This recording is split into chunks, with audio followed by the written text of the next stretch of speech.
Hi, welcome back to another episode of Kalo Inspires. And I have a guest with me today. Guess what you like to tell our lovely crowd who you are? Hello, I'm Dwain Bridges, real estate agent here in Georgia as well as in Michigan. And so, this is my wonderful real estate agent. We're sitting out here in my lovely backyard on this beautiful day. And I just wanted to talk to y'all about buying a house. I honestly never really wanted to buy a house by myself, if you know me. As you can see, what do we argue about all the time? What? My grass. Oh, okay. This Sure. grass getting cut. I thought you were going to say money. That too, because something is always breaking. Goodness. And everybody says, welcome to home ownership. That's the good part about buying a house. But I still bought a house. And I love it thanks to this guy right here. And your note is cheaper than you was paying on the one-bedroom apartment. That was also the reason I bought a house. Mm-hmm. Atlanta seriously has problems with, if you think I'm about to pay this much in rent when I can pay this much in mortgage, you're crazy. So I ventured out and I bought a house last year at the beginning of the pandemic. I thought I drove him crazy. He said I didn't drive him crazy. Not at all, actually. But I was kind of driving myself crazy. Because you are. I got it from you. So that works well too then. Thank you. It was a new adventure for me. And I know a lot of people in my family who have houses, guys. But when it came time to me buying my house, it was like nobody could help me out. Like, what does this paperwork mean? What does this process mean? What does this mean? I called him 1,000 and trillion times. And he answered and he showed up every time to help me out. Just forward me the email, send me a picture of it. Screenshot. You know, so he was always answering my calls, and I just loved it, and I love my house. So for anybody buying a house, this is my wonderful realtor. If you're looking for a house, we talk nowadays because what you say about the market now. It's crazy right now. Like I was telling you the other day, if you didn't buy it when you purchased, your home probably would have been listed for about $60,000 more than what you got it for. 60,000 more? I'm confident. Woo. This house would have been probably $60,000 more than what you paid for it. And I actually It's do crazy. get a lot of emails still from the mortgage company, and they're saying how in the beginning of the pandemic, they were saying their interest rates were good, and it was so easy to buy a house. And I looked at the email today, and it was like, there are not nearly half as many houses on the market right now. The demand is high, but the supply is low. So if you want to sell your house, just let me know. If you want to pack up my house, just let me know, because that's the only way this house getting sold. I'm not packing and moving again. Yeah, last year actually was a great year for real estate because a lot of people were getting approved with low interest rates and getting amazing homes. However, now it's hard because the supply is truly low. If you put your house on our market right now and it's in decent shape in a decent area, it's going to sell. I'm talking about you probably get offers within a day to two, depends on listing it. But it's definitely a seller's market right now. And I've been working with some buyers for the past 6 months and hasn't been able to secure a property because it's hard right now. But patience and understanding and having a team of their agent, your lender, and the buyer together working, I think it's an amazing opportunity because I may be able to talk to the lender about a certain house that you feel like you may not qualify for, but he may say, okay, wait a minute, I actually can get her approved for this amount. And I could go back to the drawing table and say, hey, well, let's put this offer in, and it's a win-win. But without that relationship, it's not saying that it's not going to happen, but sometimes it's going to be a little difficult, especially in this current climate of home buying. And I am a difficult person. I'm a worrier by nature. And it was houses. I seen so many of my quote unquote dream houses. First of all, since I wasn't really looking to buy a house, he was like, well, what do you want to start looking for? What do you want to look at? I knew one thing. I needed a one-level house for my grandmother because I know she can't really get up and down steps. So that was the only thing I knew. I was like, I don't know, maybe 3-4 bedrooms. I have a big family, so I at least need 2 bathrooms, maybe 2.5. But as far as how I wanted my kitchen Did I want my living room in the front and the back? Those were things that I didn't know going into the process. But so he found a couple great houses for me to look at, and from us starting out the looking process, I was like, oh, this. Oh, I knew I wanted a garage. I knew I wanted a garage. I'm not running in the rain with groceries. No, ma'am, not no more. So I was like, I like this. So let's add this to my list when we start looking at another house. I like this too. Let's look at this. And it turned out to be really great. So some things that I didn't know about was the interest. Not the interest. What's the check called I have to give in the beginning? Earnest money deposit. Earnest money deposit. I didn't know anything about earnest money deposit or why it was required and what it was needed. And with it being the pandemic, it was difficult because, you know, I couldn't go in the bank. They weren't letting you in. You know, so it's like, wait, how am I finna sit here and cash deposit this money, pull out this money, sign this check? What are we doing? And literally, like, the bank sent a representative to my car in the parking lot. And we went over the paperwork. And then he went back in, finalized, printed it off, brought me back out the paperwork for me to sign, to approve, and finalize. And he came back with my copies of the paperwork and the check. And I'm just like, oh, okay. Interesting. I didn't know anything about that. And then looking at the paperwork, going over my, disclosures. My disclosures, and looking like, well, wait, what does this mean? What am I paying this for? What is this? And it was like, no, that's going to come under your mortgage. It's already paid for. It's going to be covered. So the things like that I didn't know, and I do appreciate you for helping me. And it's funny now because I feel like I be helping people like, oh, what you need, girl? Let me tell you what that is. Like I'm like a pro at it when I'm not. But it was just a It can be confusing, especially for a first-time home buyer. Looking at all these numbers, it's like, what is this? What does this mean? Why is this rate this? Why is this rate this? Why is this number here? I'm confused. I thought I already paid for inspection. I already paid for appraisal. Why is this number still calculated? So at the end of the day, it balances out, but most people don't know. That's what's great to have a good relationship with your agent as well as your lender, because honestly, the lender, that's his wheelhouse.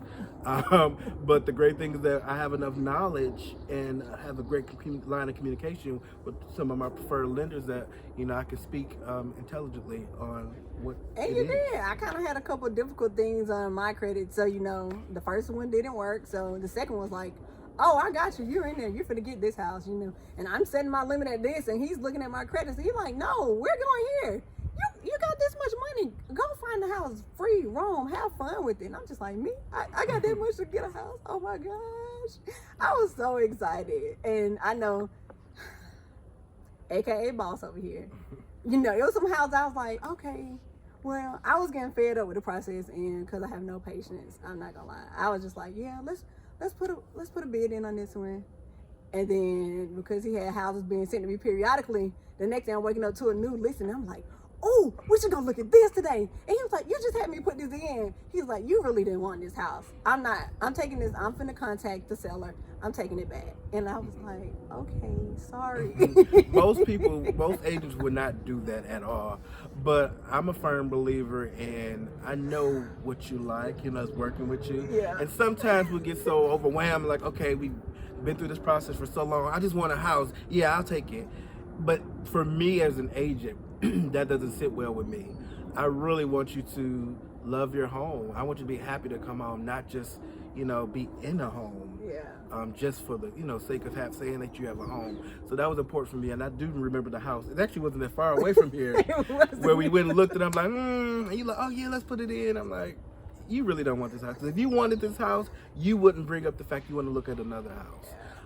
So just being able to learn the clients, and it's always great when I know my clients as well, because I can say things how I need to say them. Good way of putting that, though. Right? It is a great way of putting that. But it really did turn out. And I had this lovely, beautiful home. My seller was awesome and amazing. I still talk to her. Like, you know. So I think it worked out in God's way. And it's great because the seller originally was the home person that built the home, and so she's the second owner. And she was actually really, really, really nice. She was, and she took good care of this house. She really, really. She was really nice. She turned over to me like her lawn guy. Like she forwarded all the information in the house. I mean, beautiful colors. And she had inspection done as well. Provided an inspection report to you. Great money at the table. Yeah, we got a I'm nice not gonna amount turn of down no closing money. costs. Right now, it's hard getting closing costs. It's hard to get closing costs right now. Think about it. I want to say maybe last month, put an offering on the property. They had 71 offers. Woo. 71 offers. And we went over $20,000 and still didn't get the home. Dang. So that's how hard it is right now. I think when we got your house, I think it may have been 4 offers on the table, and we were the best offer. No, my favorite was the house that I really did want though. And the house hit the market Friday night, y'all. And we was there Saturday morning early to look at this house. And y'all was already like 10 offers on the table. And even as we were touring the house, more couples and families were coming to look at the house. And I was just like, oh my gosh.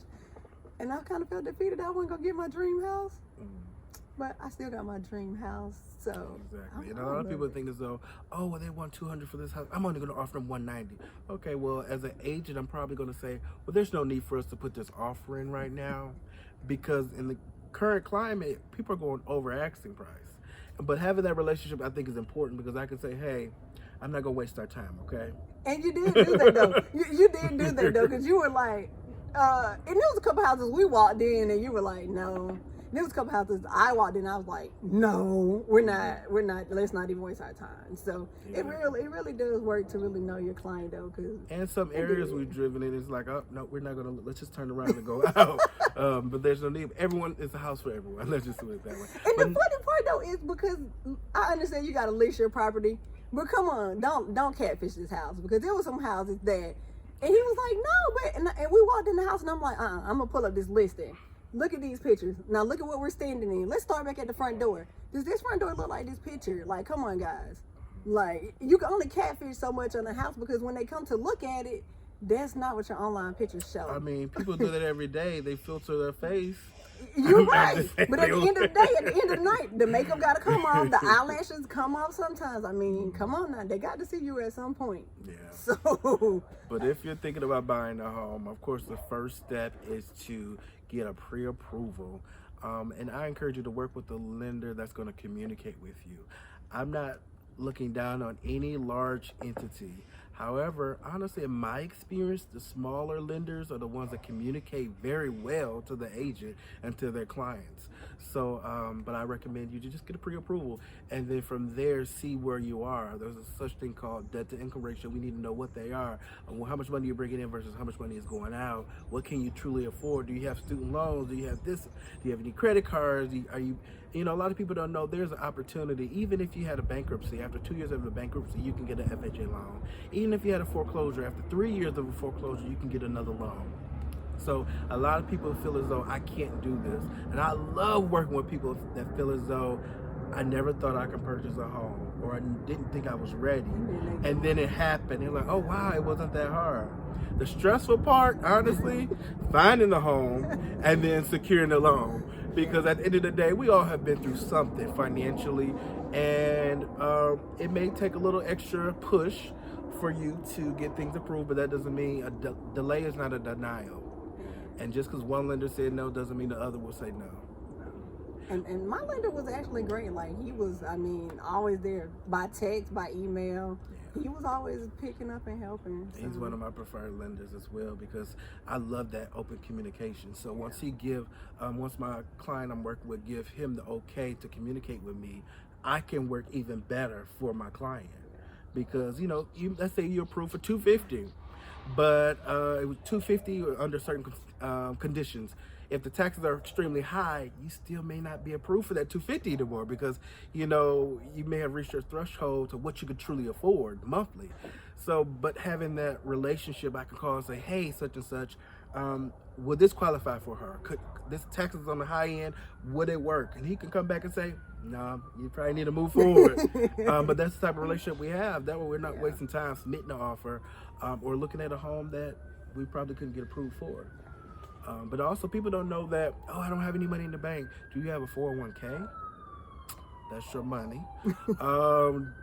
You may have a family member that may want to gift you some money. There's actually 100% financing programs out there right now. People just don't know there is a way. If you're dedicated to getting something, you put your best foot forward and apply yourself. Now, if you're coming to me living paycheck to paycheck, like a lot of people is, let's be clear, there's not nothing. I'm not saying there's really anything wrong with that, but you need to come with some type of savings, even if it's not in your personal account. A 401k is still your savings. So, don't expect that we're going to just dish out all this money because, oh, I heard about a down payment program. Yeah, there's stipulations to that as well. But where there's a will, there is a way, and I'm a firm believer in that. And I'm glad once you decided on this home, it was the best home for you, honestly. I love the layout. It has everything you wanted in the house. And all my family loved it too. And it's open, and it's newer, and look at the nice neighborhood. Mm-hmm. So I have lovely neighbors. So. Yeah, and there's you just taught me something new, though. What? I didn't know that after 2 years and then 3 years you could, because I know a lot of people, like when you file bankruptcy, people be like, oh, you can't do anything for 7 years. No, and you that's can the purchase a home after 2 years of a bankruptcy through FHA. And if you lost your home through the foreclosure, you can purchase after 3 years. It also just depends on the stipulations. So some people may have a foreclosure and then a bankruptcy back to back. There's certain guidelines that can work around that, but you wouldn't know unless you don't apply yourself or communicate with someone that has the knowledge and ability to steer you in the right direction. But I will say for some people that, oh, I'm working with this agent and this agent, that doesn't work with me. No, because I'm from Michigan, and in Michigan we supported each other, and Georgia it was a little different. I'm not gonna lie. Everyone truly is for themselves, and that's not how I work. If you're working with an agent and just had a question, I don't mind answering. It's because of these reality shows. People really think that we're like these reality shows. No. I'm from Georgia. We are not like Atlanta Housewives. We are not all like Atlanta Housewives. It's not true. It's TV, guys. It's freaking TV. And even certain TV shows, I'm not going to name any, certain TV shows, like, oh my God, we looked at these 3 houses and now decided on this. They accepted our offer. We went 10 under. All that's pretty, and please don't take that to heart. That's a great opportunity for you to see the process, but that's not how it goes. We all know that. Actually, they already wake up every weekend, and they're watching it. Yeah, but actually, they already own the home. They already purchased the home. I do. I watch it. And because if you think about it, how many times we put in an offer and didn't get it? Right. And how long did it take to us to get to the table? We had to push the closing date back. So I understand the process. And don't let that deter you guys. Like, believe me, like, I really was calling him all the time, like, bro, what's going on now? And he was like, it's okay. We're going to get there. And we made it. So it was cool. And the funny thing was, my friend said, like, exercise your hand the day before. Don't do a lot of writing, a lot of exercise your hand. You really signing your life away with all that paperwork. I mean, man. I don't think I came into your clothes. They didn't allow me to. Well, at the time they didn't, but then when the pandemic started to ease out, they were allowing you to come back into closes. But I didn't come into yours. Yeah, you didn't come into mine. Yeah. They didn't let you sit outside. But whew, I tell y'all, I signed my life away. And they gifted me with a company pen. It was beautiful because I love a good writing pen. So that really was a good experience. So it was. It could be challenging for some, but you have to just stick to it. If it's a goal or a dream, don't let it die. It can happen, honestly. You said stick to it. That made me think about when I was gonna quit. He was like, no. I was gonna go find a new apartment and be mad that I'm paying this much rent at an apartment. He would not let me quit. So I thank you for sticking with me and pushing me to it. No problem. We all need a little push and nudge every now and then. I lost my hair because of it. Yeah, and that's the story. We're sticking to that story. That's the story. We're sticking to it. Yeah. So how long have you been a realtor, though? I've been in real estate for 10 years, actually. I'm licensed in Michigan, Georgia, and Florida, but I practice in Michigan and Georgia actively. It was a passion of mine. Actually, it's always been a second job, or second career, I should say. But I always tell people, just because you're working with a part-time real estate agent doesn't mean they're not passionate. In my experience, this is Dwain, and I'm not looking down on anyone. My part-time is really full-time, to be honest with you. But it's the heart that I have. And I don't want anyone to just get anything. I do know sometimes some agents are very pushy. Oh, hurry up, hurry up, hurry up. I'm not that person. You know what you want. And you know that we're going to, in order to get this home, we have to put the best offer in. So yeah, I may stretch you, but I'm not going to push you because I'm not going to force you to get into something you don't want. I'm not that agent. Commitment. There's a difference between being aggressive and being assertive. And to me, the best thing is assertive, and you know what you want. I'm just helping you guide you to this like a little light. Exactly. Follow this path. I'm gonna just lead you there. Follow this path. Exactly. So if you're working with someone that it's not working out, communicate with them and let them know what you need and what you desire. But when we come into an agent and say, "Hey, I want to see this house," we're going to ask you for your pre-approval. Don't feel bad, or for showing us that, because in order for me to even put an offer in, I need that. I need to see that you're approved. And don't let the student loans stop you, though. We all got student loans, baby. We got student loans, okay? I went to 2 schools, okay? Mm-hmm. So don't let that stop you. Even medical bills. Yeah, actually. That didn't stop me either, medical bills. So people don't know the student loans and medical bills. Right, that they don't stop you. There's a way they can factor that all in. I mean, granted, it's not bad, and I pay my student loans. Whew. Thank you to them, though, for these student loans being on hold. Shout out. I love it. So, yeah. But I want to thank you for taking the time to sit here and explain to our lovely audience about the house buying process. I'm coming up in a little while on my 1-year House-a-versary. You throwing me a party? Thank you for your services. Y'all see that? That right there. Online party, yeah, we can do that. So, but thank you for coming. I appreciate you for talking to my audience. Until next time, remember, I love you guys.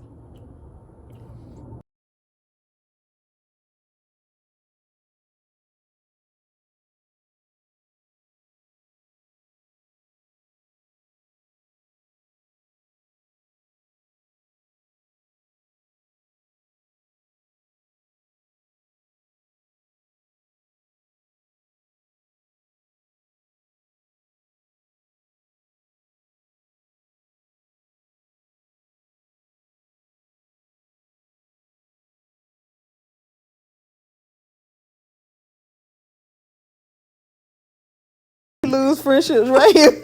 Oh no. Hey. Go ahead.